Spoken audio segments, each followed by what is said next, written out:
Hey, this is Ash Ketchum, and you're watching Airlim. Wow. Hello. Hello. So how shall we... Oh, I do have a question. So you're filming this, Yeah. but is any of this live as a whole, or are you just... Oh, yeah, no, is it it's just not live. It's like pictures, not live, but are you using the footage as a whole, or... Yeah, I'll cut into it, but yeah. Okay, so you'll take pieces from it, okay? Yeah. Is that how everyone wants to work? Okay, cool. Okay with you? I'm here for you. So, no, I'm just trying to figure out how I can be my best person and serve you question-wise, answer-wise. That's one of us, maybe. Okay, all right, great. Okay, are you okay here? Do you want me to bring any of these closer? Okay, we're set. Great. Thank you all for coming. No one could be more surprised than me to see you all. So, let's start with any questions people have. Well, you say obviously surprised to see people here. You've had a varied career, doing lots of sort of voice acting over different types of games, movies, documentaries, and that. Like, how do you find that fan response every time you come to something like this? It's extraordinary. The thing is, I've worked on so many things, but many of them nobody's ever heard of or seen. Pokemon is a show that people got up in the morning, they went to school because they got to watch Pokemon, and then they went to school, or they came home from school and watched it, or Saturday mornings we all watched it. And it's a show that we've all grown up with. It's kind of part of us. Well, Pokemon has this massive sort of influence, how it Yeah. came over from Japan. It had this whole globalization feel, how it originally started before it came to sort of TV. When Yeah. you first came on board with that, were you aware of like, the work that had gone into it, or what would become of it? No, not at all. The only thing I had ever heard was that some kids got seizures from a show called something like that. Or although we all were like Pokemon, everybody called it. In the beginning, everybody said Pokemon, but it's Pokemon. No, we had no idea. And even then they said, this is going to go on TV. And we're all going, yeah, okay, whatever. We'll see. But we were happy to be working on a show. And then it actually did go on TV. But I don't think anybody knew that it would last a year, let alone almost 20 here in the U.S. now. Not the U.S., wherever we are. The UK, I mean, not outside of Japan. It's been 21 years there. It's been almost 20 for the rest of us. So how does it feel when you see people walking around the streets playing Pokemon Go at the moment? It's so fun. I play it sometimes, but more often than not, I just watch people. Or now, you can be walking down the street and someone's driving by with the first season theme song blaring out of their car because they can drive now. And then, it's just, what a treat that is. And I watched the show also, so obviously at work we didn't ever play the theme song, but I know it from watching it. And it's one of those songs that just, it doesn't really bring you back, but it just makes you feel great. And it's so positive, and I don't know, I think it's fantastic. Although I have gone up to people playing it and said, hey, you guys playing Pokemon Go? And they go, yeah. I used to play Ash on the show, and they're like, okay. And then they're back to their game, so that doesn't really have any impact anywhere, but I get it. Jump up behind them and do Ash's voice? Well, I hadn't thought about that. I might have to do that. I'll just carry my Pokeball around with me and throw it at them. That's a good idea. With obviously the resurgence with Pokemon Go and the popularity now as it was back then, what do you think it gives its longevity as a brand and as a franchise? First of all, I think the series and the movies, I was in the first 8 years of the show, and the show itself had, it was more than just an advertisement for the games. I think it had heart, and we all learned from it about friendship, positivity, all of that stuff that you could really, you could relate to it and go on your own adventures through it. Then I think the games supported that, because then you could always be playing a game. You could meet people by playing cards. That created community, and the games continue, and then everybody plays them. You immediately have something to talk to if you see someone else playing any Pokemon game, really. So I think that we can master it helps you to relate to other people through that, and you challenge yourself by trying to get better and better, and then the show just kind of reinforces it. Talking about the emotional response, like Ash's death in the first movie is still one of the most heartbreaking moments ever made. I know. I just recently saw the movie again in movie theaters, and everybody was crying. We all cried. How did you feel when you first read the script? Like, were you aware that that was going to happen? No, we had no idea. And we never got the scripts ahead of time. So it's not like you knew what was coming up. You just got to that point in the script. So, yeah, I didn't know that. Also, in other shows I work on, you can be doing it and then the character dies or something bad happens to them, but nobody told you that was going to happen. Then you're going, I hope I come back, you know? I think it's wonderful that, first of all, we all experience loss in our lives, and through the show, as kids, we learn about loss and how to deal with it and how to grow from it, and how to oftentimes rely on your friends and family to help get you through it. And this movie is a prime example of that he cared so much that he sacrificed himself, and they cared so much they brought him back. So, I think it's really amazing, that real power of friendship. Important for all of us. Would you say that's what you've sort of taken from that, or what more from the experiences have you taken? Like, obviously, it's a different ballgame, isn't it, when you're doing recording voice? Yeah. Like you said, you don't have the people, you don't have the things to react with. So it's like, what do you take away from it, except what you just said there about having that feeling? Well, I've always thought of myself as kind of a positive person, but I didn't realize the work it took to be positive until I started playing Ash, because at one point the writers changed in the show, and Ash would never say, we're never going to make it. He always says, how can we get through this? What can we do? And I didn't realize until it changed how positive he was and how important that is in all of our lives, that the minute you let yourself get down, it's over. You always have to look towards the positive, try to figure out a positive way to get through it, how to help others, and that's how we move along. But I don't think I realized that so much before Pokemon. It's kind of inherent in most of us, but you're not as cognizant as you probably should be. It takes a lot of work to be positive and not give up. I think that's probably the biggest thing I've taken from it. Also, having a job for 8 years was an extraordinary experience. We never knew from year to year if we were going to continue with it, but being able to really work on a character or characters for so long was a real gift. I do apologize. Hello. I'm so sorry. That's I was okay. working one of the stands downstairs, so it That's got a okay. little difficult. We've just gotten started. If you have a question, just ask it. I have plenty. Don't worry. All right. So what's been some of the standout moments from playing Ash on Pokemon? And how do you feel it's changed over the generations? Because I remember back when I was a kid, there was only 151 Pokemon. Right. Now it seems like there's 850. Yeah, there's a lot to What's your view on memorize. that? Well, I'm only in the first 8 years, so after we were replaced, I don't really follow the show as much.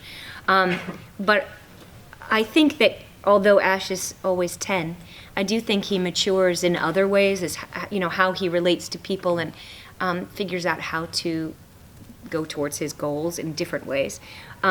I did think the show was pretty funny in the beginning, but it got funnier as it was able to kind of relax into what it really was.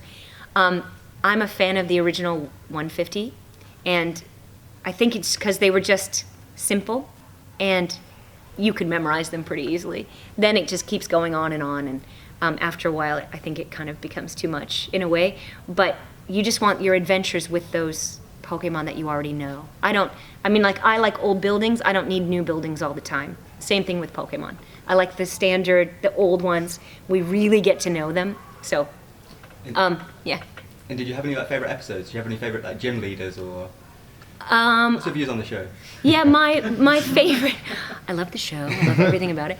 I love the first episode because nobody knew what was going to happen on this show, least of all me. And the fact that Ash wakes up, he's so excited the night before. I don't know how many of you have recently seen the first episode, but he's watching TV, so he's getting psyched up, and then he oversleeps, and then he goes running out, misses all the Pokemon, all that stuff. We've all done that in our lives. Maybe not run out in our pajamas, but we've gone out. And so I think it right away set up that this was something relatable before he got that yellow Pikachu, and that's something that we all don't have. But that started this extraordinary adventure. But because we had that introduction, we could be on it with him. That's my favorite episode. And then after that, it just gets better and better. But that first one, where we really essentially dive into the world of Pokemon, that's my favorite. Following on from that, other than Pikachu, do you have any favourite Pokemon? Yeah, well, definitely Pikachu. I spent a lot of time with Pikachu, and I think if you don't say Pikachu's your favorite, you're in trouble.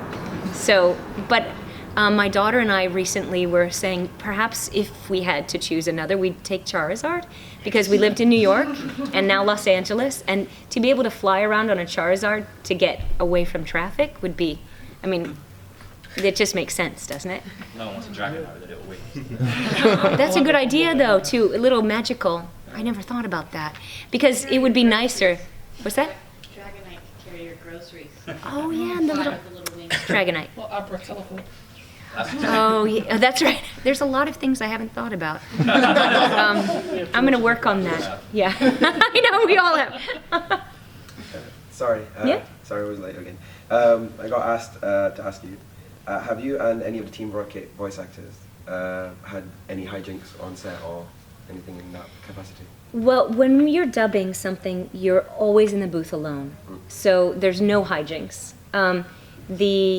I think sometimes people, if it's taking a long time while they're working on something, people sometimes doodle on the script. So you could leave notes for people if you wanted. But otherwise, there really wasn't a lot of time to goof around. We did about an episode to an episode and a half a week. And it really needed you to just move things along. They booked you very strictly on time. So there wasn't a lot of time to joke or make up lines and things like that. We had a lot of fun, but we worked really hard in that. But we never worked together. Just before I had someone speak, you voiced Ash, obviously, and you said Pikachu's your favorite. But did you...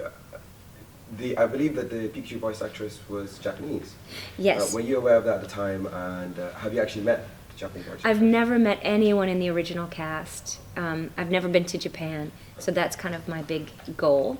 I have so much respect for them, the work that they do, and we hear tiny bits of the original while we were recording it, but never the whole episode. So whenever I have a chance to hear their work, I so much prefer that. I did know that the voice of Pikachu, it's the same in every language. So they can change everybody else or some of the Pokemon to suit whichever language of the country it's going to be in. But Pikachu is always the same. I think it's the only thing that stays the same throughout. Except in China. Oh, Pikachu is a different... Yeah, it's got a different because name it's in a different China. name, right? I remember reading about that. Yeah, I can't remember what it is. Yeah, I can't either because it's so strange, which none of us can understand that. Well, literally, because I don't speak Chinese. But, yeah, anyway, so I did know that. I'm going to have to look into that, actually. Another thing. Dragonite. Okay. Yeah. Obviously, whilst you're making the show, you can't really ad-lib because it's been pre-animated. That's right. Is there ever been any times where you've read the script and realised that maybe the translation wasn't spot on and you've had to, mid-recording an episode, go back and go, this isn't English, this is Chinglish, it's completely wrong, it's failed? Sometimes, for other shows, Pokemon was like, I think it went through many people before it came to us, and with standards and practices for going on TV, it had to be quite strict what could and could not be said in it. There was no way that we could change anything. Sometimes you would add another word or a sound if it didn't fit the flap the right way, but they were pretty thorough with that. Other shows I've been on, I worked on Cubics, for instance, and that's Korean. And at the end of, when you're speaking Korean, at the end of sentences, there's an open-mouthed sound. So a lot of that we had to go back and add switch some words around while we were in the booth to accommodate that sound, to make it look like it fit. But we really didn't have a lot of license with that. When I worked on Slayers, they were a bit looser because it didn't go anywhere. It didn't go on TV, in other words. So you could do more with that, and they didn't spend as much time on the script. So we did have to add stuff in, again, not much time. We're just kind of trying to figure it out. And as you're watching the mouth, you can kind of get ideas. And for that, there was a director and an engineer, and then the person in the booth, and we'd all kind of figure out how to make it fit. Yeah. So that sometimes with the script you kind of looked at what Ash was doing on screen and realised what you're saying is too soft, it's too loud. Well, yeah, that would happen if so you get in the booth and you're looking at the monitor and you're looking at the script because you haven't seen it ahead of time. You just get it and start working. And so what I do is I skim down, I see where my line is, I read especially the line before to try to figure out what the person has said before me, because I don't hear their voice usually. Then I see my line, I'm watching, I'm recording it, and then if it doesn't fit, or maybe I think this looks quite joyful, he's about to speak, and then I see his eyebrows are in, so I have to change immediately to fit, what it looks like. But usually the people have, whoever's writing the adaptation of that has done that. But how you say it depends on how you're looking at the character. But you don't even have the luxury to say, I don't agree with this, because that's not really, they don't really care about that. I mean, just to put it basically. Yeah, you can't really go back and go, actually, could you reanimate this? No, you can't change any of the animation. With One Piece, they were able to rotoscope things out because, people are smoking or there's guns or stuff, and they could take that out. But they didn't really change. They did cut some stuff in that show that couldn't go on Saturday morning. They had to change some of that. And I know a lot of people are always upset about it, which rightly so, but for it to be on Saturday morning, it probably never should have been on Saturday morning, but for it to be, changes had to be made, because you can't have people smoking with guns with tiny children watching. It just doesn't fly in the US on Saturdays. So things like that were changed, but as actors, we didn't change it. Yeah. Sorry, just 5 minutes. Oh, okay. Thank you. Staying in context with the script, were you ever suspicious with the script? Like there's this one infamous part in the original Pokemon where it's like, these jelly-filled donuts are great. Oh, right. And it says, but it's clearly rice balls. That's right. Those things, you just have to kind of let it go. I think in the very beginning, my own theory, of course, is that I don't think they, meaning 4Kids or the networks or any of that, realized that people could accept sushi as sushi. In 1998, we didn't have sushi everywhere. Like now, you could just run to the store and just have, from the grocery store. Then, most people hadn't even had it before. So, I don't think they thought it would fly, which is too bad, because it's weird. Did you ever stop and see the screen and was like, wait a minute? Well, in a way, yes, but you couldn't think about it like that. You just had to make it work. So you just, all right, let's just go with it. Not that I agree with it, but it's weird. But you just have to kind of keep going. Going back to your point about One Piece, yeah. You were saying about you no smoking, no guns. Most of your shows you've voiced have always been relatively light. Yeah. And Pokemon isn't a dark show. It has dark moments, but for the most part it's quite light. Right. Have you ever wanted to do characters that are the complete flip of what you normally play? Yeah, really I do dark, sometimes. like Ash Ketchum, the serial killer. Yeah. I think luckily I haven't had to do that, which I do a lot of shows for kids, and my daughter was little until now, but so I really like being able to work on things that anyone can watch or listen to. I do a lot of audiobooks, and I do a lot of children's stuff. And I do think it's important to build that strong foundation where you learn about friendship and love, and you have a world that you can dive into that sparks your imagination rather than makes you scared or numb to violence. I'm not against it. A lot of my auditions happen to go in a certain way. But I certainly have I play some orcs on World of Warcraft or, things like that. It's not that I have turned away from it. It's just kind of what things come my way. But it is nice to play evil characters. They're usually more fun and everything. So let's go you, and then to you. Okay. Yeah. I'm curious about the context of being a woman voice acting a young boy. Obviously, there's Nancy Cartwright as well, who does Bart Simpson. Right. But I'm wondering what that's like. Is that normal in voice acting? Does it ever have an impact? that kind of thing? Yeah, for me, I played Jim Hawkins in Treasure Island on stage before that, and it was believable that I was a boy. So in a way, for me, playing a boy in a cartoon, I didn't really think about it that much. It was nice to have a leading role because there's so few female leading roles, especially in 1998. There just weren't that many. So it has an impact for me because I think ultimately it's that girls can do anything. And I really believe in equality for everyone. And the fact that that it was a sense of equality for me, that I could be believed as this role just because I was playing the character regardless of the fact that it wasn't me, that it was a boy. I do think it has an impact in that a lot of girls have talked to me about that and how great it was when they found out a girl played Ash. In the beginning, they didn't want me to do any interviews because they didn't want anyone to know it was a girl. And they said, well, if you say your name's Ronnie so no one knows, then we'll let you do interviews, which I didn't do because you can't really hide that. It doesn't really matter. So in that way, it has had an impact. But there are more girl roles. I play a lot of boy roles too. They're sometimes a little more fun. I mean, look at May. She didn't have a weirdo life. Amelia in Slayers, very kooky, very fun to be a girl in that show. Yeah. So I know you did some voice work on LA Noire, the game. Yes. How different was that, making the transition from cartoons to video games? Oh, it's all the same, really. The thing about video games is that you still, you get your lines, but in chunks. So you are doing lines, sometimes 3 different ones, in a positive way, in a negative way, and you have to work. It's a great acting exercise. And then you're having all the reacts, like a short fall, a medium fall, a long fall, and all of that to figure out as you imagine where they might put it in the video game. The through line when you're working on a video game is not as clear. When you're working on a cartoon, you're just doing your own lines. So the through line is not always that clear then either, but you have to put it together in your mind.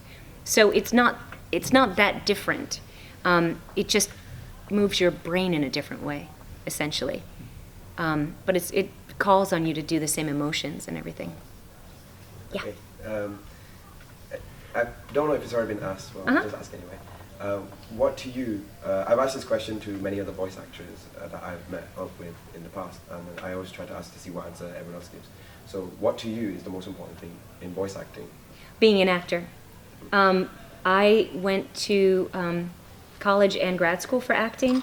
I've toured the United States for years with acting companies. I learned stage combat, I learned dance. All of that stuff plays into what I do all the time with just voice acting. When you study acting, you study how to create a character, how to use your voice, how to use your body. All of that I do, but without moving. I have to have all that emotion, but just through sound. I do a lot of audiobooks. That's creating the whole story, playing all the characters without stopping in between, but you have to be facile, switching it. I learned about that in college. It's everything, but when you're not an actor, you can do a funny voice, but there's nothing beneath it. You need to be able to create believable, full characters. So I think acting training is the most important thing.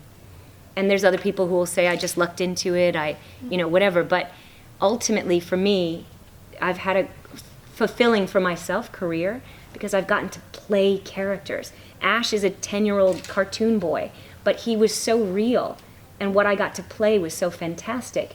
I got to act him, and that was great. Any last question? As a mum, yeah, and as Ash's mum, yeah.